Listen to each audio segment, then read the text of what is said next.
dengan wan prestasi Pak dalam perjanjian gadai. Ini akibat hukumnya akan seperti apa begitu ya Pak? Lalu selanjutnya hal-hal apa saja yang bisa dikaitkan artinya kalau dilihat dari hukum perdata dan juga hukum pidana sejauh ini di Oke, Indonesia sendiri artinya pengaturan ini apakah sudah cukup memberikan keamanan begitu ya bagi kedua belah pihak?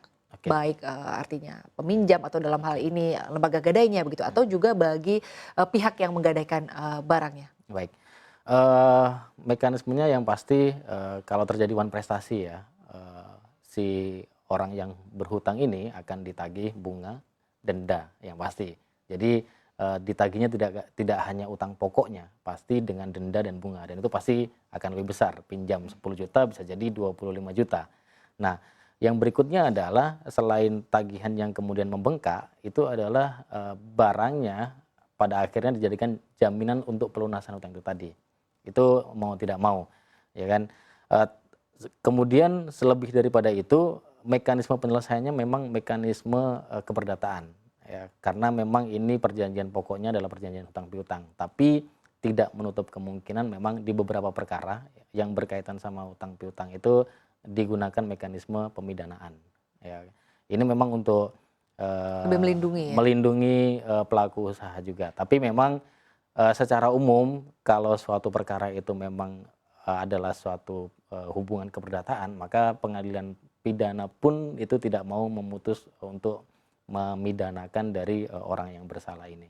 Jadi memang, eee selama ini penyelesaian terbesarnya itu selalu dilakukan dengan keperdataan, itu tadi, tagihan atau Penggantian rugi. penggantian kerugian, kemudian denda yang lebih besar, dan penjualan terhadap, barang yang digadaikan itu tadi. Baik, lalu jika melihat begitu ya perjanjian gadai di gadai ilegal, sebetulnya hak-hak apa saja yang bisa diperoleh oleh orang atau pihak yang menggadaikan barangnya? Baik, di antaranya hak-hak yang dilindungi oleh hukum yang pertama itu adalah ketika barangnya rusak atau barangnya hilang. Jadi, di POJK 31 2016 itu diatur ada dua, dibedakan dua, kalau misalnya perhiasan, maka dia harus diganti senilai ketika barang itu hilang. Jadi kalau misalnya ketika digadaikan harganya 10.000, sementara saat hilang harganya 12.000, maka penggantiannya 12.000 itu tadi. Tapi kalau misalnya di luar perhiasan, maka diganti senilai ketika barang itu digadaikan. Jadi ketika barang digadaikan saat itu taksirannya adalah 150 juta misalnya, yaitu dikembalikan 150 juta, nggak lebih daripada itu. Nah, perlindungan hukum yang berikutnya adalah kalau misalnya lembaga gadainya ilegal, ada kewajiban hukum ketika dilelang barang yang digadaikan ini tadi, ketika terjadi manifestasi kemudian dilelang dan hasil lelangnya itu melebihi dari utang, maka kelebihan itu harus dikembalikan. Nah, ini bedanya kalau misalnya gadainya ilegal. Siapa yang kemudian memvalidasi atau menuntut, si pemberi gadai, si penerima gadai itu untuk transparan, kan nggak ada. Tapi kalau gadainya legal, itu bisa dimonitor oleh OJK kalau misalnya terjadi tindakan-tindakan pelanggaran hukum atau menggunakan penyelesaian yang diatur oleh OJK. Itu, beberapa hal penting yang menurut saya yang dilindungi oleh hukum terhadap, si pemberi gadai atau orang-orang yang menggadaikan barangnya di lembaga, pegadaian.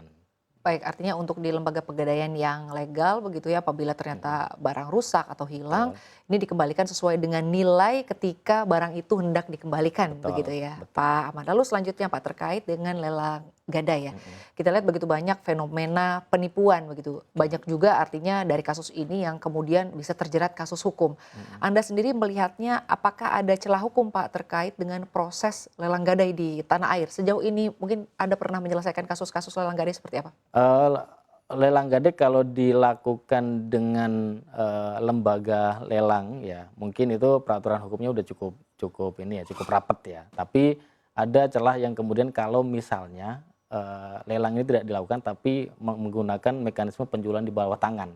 Di bawah tangan itu bisa si pemilik benda ini yang kemudian menjual atau si pemilik benda itu memberikan kuasa kepada, pelaku usaha untuk menjual barangnya. Celahnya di mana? Pasti, ketika terjadi wan prestasi ini kan posisi sudah tidak seimbang nih, antara orang yang punya power dengan orang yang nggak punya power ya kan. Pasti ada potensi intimidasi.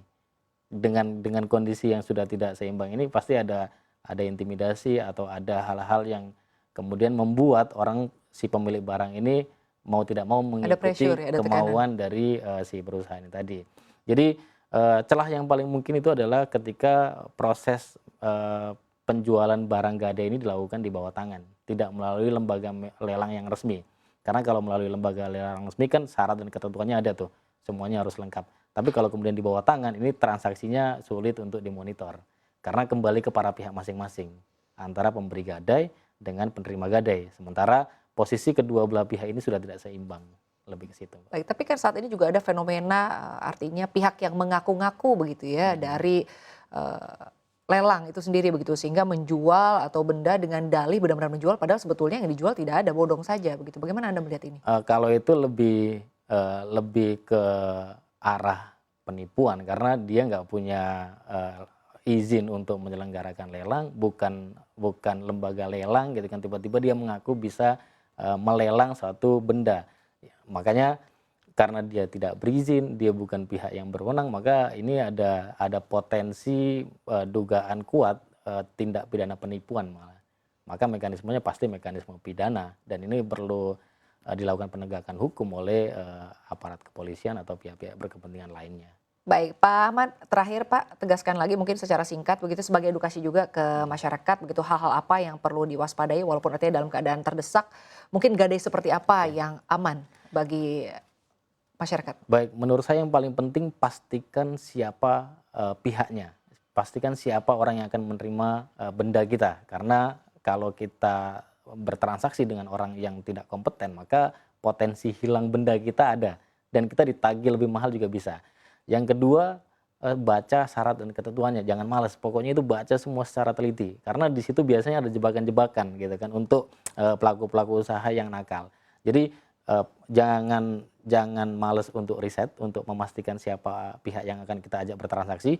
Yang kedua, jangan malas untuk baca syarat dan ketentuannya karena disitulah aturan main kita selanjutnya dengan pihak yang bertransaksi dengan kita. Itu. Baik, jadi intinya masyarakat agar terus berhati-hati dan memperhatikan klausul-klausul yang ada. Terima kasih banyak sudah berbagi perspektifnya dan juga ilmunya bersama kami, Pak Ahmad Zainuddin, Managing Partner Ahmad Zainuddin and Partner. Sehat dan sukses selalu untuk Anda, Pak Ahmad. Terima kasih Mbak Sinta.